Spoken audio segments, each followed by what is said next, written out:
ప్రభు అయిన యేసుక్రీస్తు నామంలో నూతన కృపా కార్యక్రమంలో మీకు అందరికీ నా వందనాలు. ఈ దినం నూతన కృపా కార్యక్రమంలో మనం ధ్యానించుకోబోతున్న దేవుని వాక్యం మనం చూసుకునే వారిగా ఉంది. మనం ధ్యానించుకోబోతున్న దేవుని వాక్యం ఏదనగా కీర్తనల 31వ అధ్యాయము 14వ వాక్యం. యెహోవా నీ యందు నమ్మిక ఉంచి ఉన్నాను, నీవే నా దేవుడువని నేను అనుకొనుచున్నాను. ఆమేన్. దావీదు కీర్తన ఉన్నది. కీర్తన మనం చూస్తే దావీదు గురించే మనం ఎక్కువగా చెప్పుకునే వారిగా మాట్లాడుకునే వారిగా మనం ఉన్నాం. కానీ దావీదు ఈ మాట ఎందుకు చెప్తున్నాడంటే, యెహోవా నీ యందు మాత్రమే నేను నమ్మిక ఉంచుకొని ఉన్నాను, నేను మనుషుల మీద నమ్మకం ఉంచుకొని లేనయ్యా. నాకు ఇచ్చిన ఈ రాజ్యాన్ని బట్టి కానీ, నాకు ఇచ్చిన ఈ జనాన్ని బట్టి కానీ, నాకు ఇచ్చిన ఈ సమస్తాన్ని బట్టి నేను నమ్మిక ఉంచుకొని నేను వాటన్నిటి మీద నమ్మిక కలిగి నేను లేను, కానీ నేను నీ యందు మాత్రమే నమ్మిక ఉంచి ఉన్నాను. నీవే నా దేవుడువని నేను అనుకొనుచున్నాను. నీవే నా దేవుడువని, నీ మీద నమ్మకం ఉంచుకొని ఉన్నాను, నీవే నా దేవుడువని నేను అనుకొనుచున్నాను అని చెప్పి ఎల్లవేళలా కూడా ఈ దావీదు ఎప్పుడు కూడా దేవుని మహిమపరిచే ఒక వ్యక్తిగా, దేవుని గణపరిచే ఒక వ్యక్తిగా ఉన్నాడు. శత్రువుల ఎదుట కానివ్వండి, తనకిచ్చిన సమస్తం ఎదుట కూడా, తనకున్న సిరి సంపదలను బట్టి కానివ్వండి, తనకిచ్చిన రాజభోగాన్ని కానివ్వండి, ఏ విషయంలో కూడా అయ్యా నీకంటే నాకు ఎక్కువ ఏది కూడా లేదయ్యా, ఎందుకంటే నేను నీ మీద నీ నమ్మిక ఉంచి ఉన్నాను గనక, నీవే నా దేవుడు అని నేను అనుకొనుచున్నాను గనుక అని చెప్పి ఎన్నో విషయాలలో, ఎన్నో స్థలాలలో ఎల్లవేళలా కూడా దావీదు దేవుని మహిమపరుస్తూనే ఉన్నాడు. కాబట్టే దేవుడు చెప్పింది దావీదు గురించి సాక్షిమితను నా హృదయానుసారుడు అని. అలాగే మనం ఒక ఉదాహరణకు మనం చూసుకున్నట్లయితే, కొత్త నిబంధనలో మనం చూసుకున్నట్లయితే, మరియా యేసయ్య ఆమె గర్భంలో ఆమె ద్వారా ఈ లోకానికి లోక రక్షకుడిగా జన్మించి మన పాపములను తీసివేయుటకు, మనల్ని పరిశుద్ధపరచుటకు ఆయన తన రక్తాన్ని మన కొరకు దారపోసి మనల్ని పరిశుద్ధపరిచి, మనల్ని తన రక్తంతో కడిగి, తన శరీరంతో మనల్ని పోషించే దేవుడుగా ఉండి, అలాగే ఆయన తన ప్రాణాన్ని మన కొరకు అప్పగించుకున్న ఒక దేవుడుగా ఆయన ఈ లోకానికి వచ్చుటకు ఆయన మరియమ్మ అనే ఆ తల్లిని ఆయన ఆధారం చేసుకొని ఈ లోకానికి లోకరక్షకుడుగా ఆయన వచ్చి ఉన్నాడు. మరియమ్మ విషయంలో మనం చూసుకున్నట్లయితే, చూడండి, లూకా 1వ అధ్యాయము 30వ వాక్యంలో ఉంది.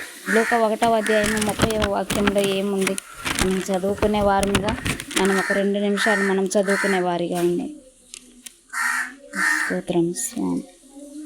మరియా భయపడకుము, దేవుని వలన నీవు కృప పొందితివి. ఇదిగో నీవు గర్భము ధరించి కుమారుని కని ఆయనకు యేసు అని పేరు పెట్టుదువు. ఆమేన్.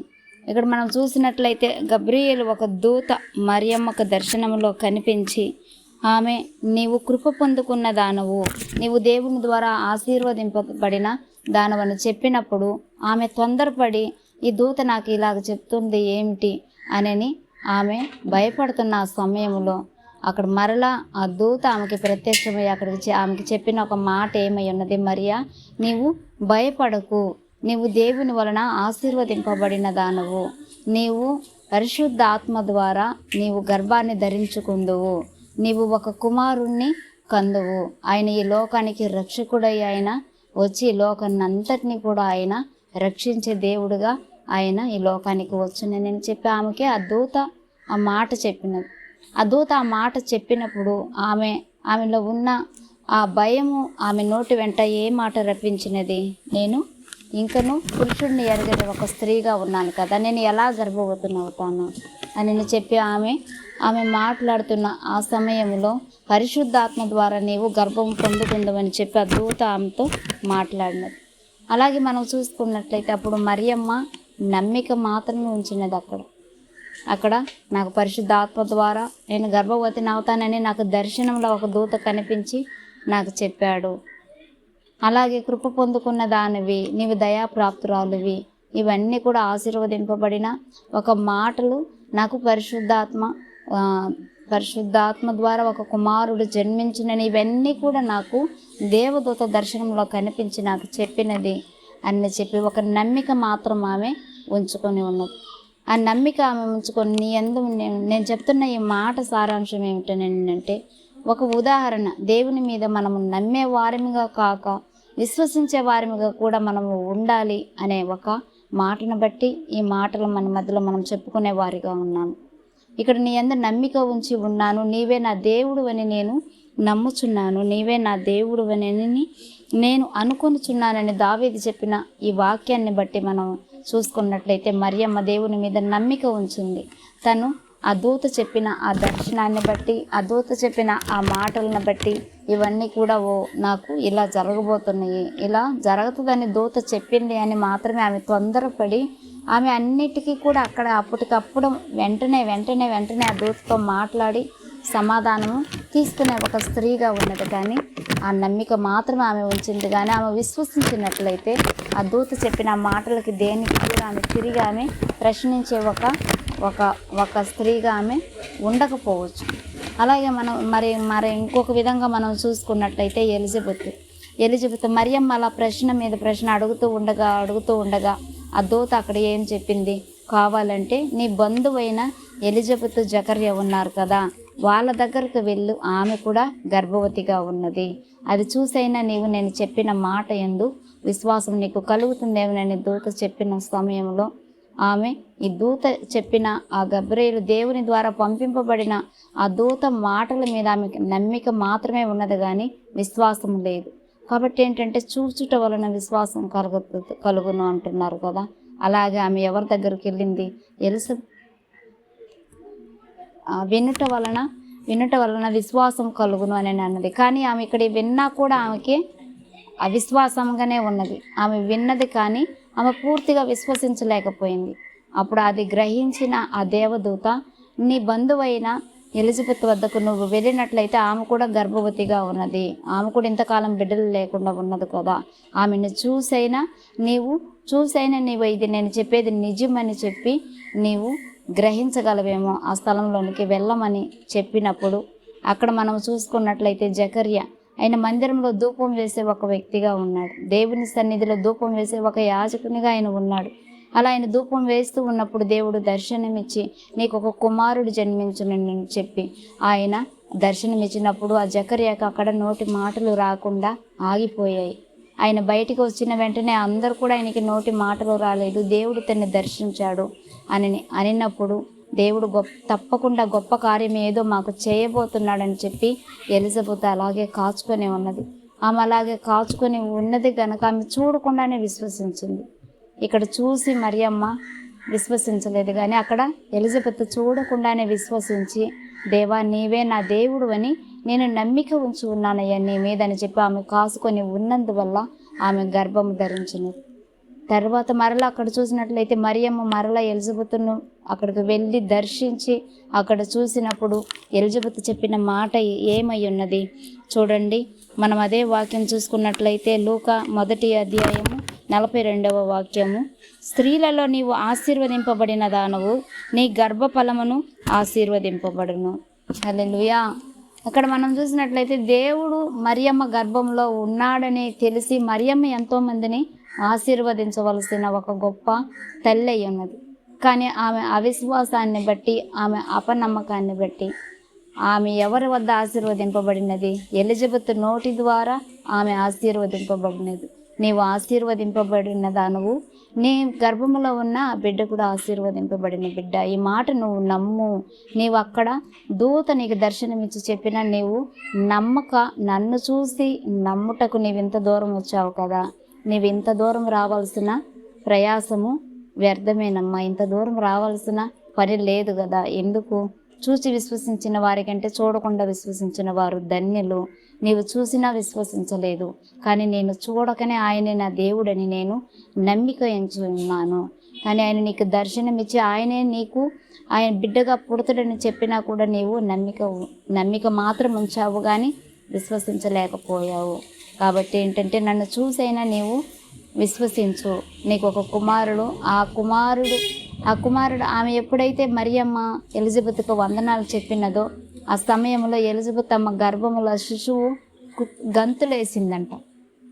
ఎందుకు గంతులేసినది? మరియమ్మ గర్భములో ఉండేది లోకరక్షకుడైన ప్రభు అయిన యేసుక్రీస్తు. ఆ లోక రక్షకుడు ఆమె గర్భంలో ఉండగా ఆ తల్లి ఈమెను దర్శించుటకు వచ్చినప్పుడు ఆయా పరిశుద్ధాత్మ యొక్క సహవాసము ఆ అభిషేకము పొందుకున్న వెంటనే ఆమె ఎంతో సంతోషించి, అమ్మా నీవు దేవుని చేత స్త్రీలలో నీవు ఆశీర్వదింపబడిన దానవు తల్లి, అంత భాగ్యము అంత ధన్యత ఎవరికి రాదమ్మా. కాబట్టి ఏంటంటే నీ గర్భంలో ఉన్నది లోకరక్షకుడై ఉన్నాడు తల్లి. కాబట్టి ఏంటంటే నీవు నమ్మిక మాత్రమే ఉంచక ఆయనే దేవుడని చెప్పి నీవు ఆయన వైపు కాచుకొని ఓరిమిగా ఉండమనే విధంగా ఆమె ఆ అవిశ్వాసాన్ని మరియమ్మలో నుండి తొలగింప చేసింది ఎలిజబెత్. మనం తెలుసుకోవాల్సిన విషయం ఏమిటంటే ఆయన యందు మనము నమ్మిక ఆయనే మనం తెలుసుకోవాల్సిన ఆ విషయం ఏమంటే, యెహోవా నీ యందు నమ్మిక ఉంచున్నాను. మనం ఆయన యందు నమ్మిక ఉంచే వారిగా మాత్రమే కాక ఆయనే మన దేవుడని మనము అనుకొని ఆయన మీద ఆధారపడే వారిగా మనం ఉన్నట్లయితే తప్పక మన దేవుడు మన పట్ల గొప్ప కార్యాలు చేసే ఒక దేవుడై ఉన్నాడు. కానీ మనం ఎలా ఉన్నాము? ఆయన యందు నమ్మిక మాత్రం ఉంచుకోగలుగుతున్నాము. ఆ నమ్మకము మన పనులు అవ్వేంత వరకు మాత్రమే, మన శ్రమలు తొలగేంత వరకు మాత్రమే, మన కష్టాలు తీసివేయబడే అంతవరకు మాత్రమే. అయ్యా నువ్వే నా దేవుడివి, నీవే నా దేవుడివి, నీవే నా దేవుడివి, ఈ మాట మాత్రం నీ యందు నమ్మిక ఉంచి ఉన్నానయ్యా అని చెప్పి వెళ్ళే వారిగా ఉన్నాము. కానీ ఇదిగో నేనే నీ దేవుడినని ఆయన మనల్ని హత్తుకొనుటకు వచ్చిన సమయంలో, మన అవసరతలు అక్కరలన్నీ తీర్చబడిన సమయంలో మనం ఆయన మీద నమ్మిక ఉంచుకొని వారిగా మన ఇష్టానుసారమైన మార్గంలో మనం వెళుచున్నాము. కాబట్టి అలాంటి వారిగా మనం ఉండకుండా ఆయనే మన దేవుడని ఆయన యందు మనం నమ్మిక ఉంచుకొని ఆయన నామం మహిమార్థము కొరకు మనం ఆయన సన్నిధిలో కాచుకున్నట్లయితే తప్పక ఆయన మన దేవుడై ఉండి మన అవసరతలన్నీ కూడా ఆయన మన అక్కరలన్నీ తీర్చే ఒక మంచి దేవుడై ఉన్నాడు. కాబట్టి మనం అందరం కూడా ఈ ఉదయ వేళలో అలాగే ఉందము గాక. అందరం ప్రార్థన చేస్తున్నాం. పరిశుద్ధాత్మగల మా దేవా నీకు వందనములు, స్తుతులు, స్తోత్రములు నాయన. ఇదో ప్రభా ఈ ఉదయ వేళలో యేసయ్య నీవు మాతో మాట్లాడిన మాటలను బట్టి నీకు వందనములు స్వామి. అయ్యా యెహోవా నీ యందు నమ్మిక ఉంచుకొని నాయన నీవే మా దేవుడు అని ప్రభువా స్తోత్రము స్వామి. నిన్ను నమ్ముకొని నాయన నిన్ను ఆధారం చేసుకొని ప్రభువా నీ సన్నిధిలో కాచుకోగలిగిన భాగ్యాన్ని కృపను మాకు దయచేయండి తండ్రి. అయా చూసి విశ్వసించిన వారి కంటే చూడకుండా విశ్వసించిన వారు ధన్యులు అంటున్నావు కదయ్యా. అయా నీ యందు నమ్మిక ఉంచిన ఆయన అయా నిన్ను చూసి కూడా ప్రభువా విశ్వాసము లేక నాయన స్తోత్రమయ్యా మరియమ్మగా ఎలిజబెత్తును వెతుక్కొని వెళ్ళిన రీతిగా ప్రభువా మేము ఉండే వారినిగా కాకయ్యా. ఎలిజబెత్ అమ్మయ్య చూడక నాయన విశ్వసించి ప్రభువా నీవే నా దేవుడు అని ఆయన కనిపెట్టుకొని ఉండి ప్రభువా బాప్తిస్మిచ్చి యోహానైనా అయా నీవు ఈ లోకానికి రాకమునిపే ప్రభువా వారిని ప్రసవించినైనా నీ నామం మహిమపరిచే రీతిగా ప్రభువా నీవు వచ్చే నాయన సమయానికి మార్గాలన్నీ సరళపరచుటకు నాయన అయా సర్ప సంతానముగా ఉన్న ప్రతి ఒక్కరిని నాయన రక్షణ మార్గంలో నడిపించుటకు స్వామి వైరాగ్యము కలిగిన రోషము కలిగిన నాయన కుమారుని నా తల్లికి నీకు దయచేస్తున్నావు దేవా. అందుకు నీకు వందనములు స్వామి. అలాంటి వారినిగా మేము ఉండే రీతిగా ప్రభువా మాలో ఉన్న బలహీనతలనైనా మాలో ఉన్న అవిశ్వాసమయ్యా మాలో ఉన్న అశ్రద్ధ సమస్తము తొలగింప చేస్తండ్రి. అయ్యా మీ యందు నమ్మిక ఉంచునైనా నీవే మా దేవుడు అని ప్రభువా మేము కనిపెట్టుకోగలిగిన ఓరిగిన సహనాన్ని మాకు అందరికీ దయచేయమని వాక్యం అంటున్న ప్రతి బిడ్డని జ్ఞాపకం తీసుకొని ఆయన అయా స్తోత్రము స్వామి. మీ యందు కాచుకొని ఉన్న బిడ్డలకు నాయన నువ్వు కనికరమునైనా చూపే దేవుడుగా ఉండేవా. నా నామం ఎరిగిన నా జనులకు నన్నిటికీ సిగ్గుపడరంటున్న దేవా. నీ నామం ఎరిగి ప్రభువా నీవే దేవుడు అని ప్రభువా నీ కొరకు కనిపెట్టుకుని ప్రతి బిడ్డలకి నాయన నీవు సహాయకుడిగా ఉండి నాయన విమోచకుడుగా రక్షకుడుగా ఉండి ప్రభువా నీవు ఆశీర్వదించి దీవించమని యేసుక్రీస్తు నామములో ప్రార్థించి అడిగి వేడుకుంటున్నాము తండ్రి. ఆమేన్. అందరికీ వందనాలు.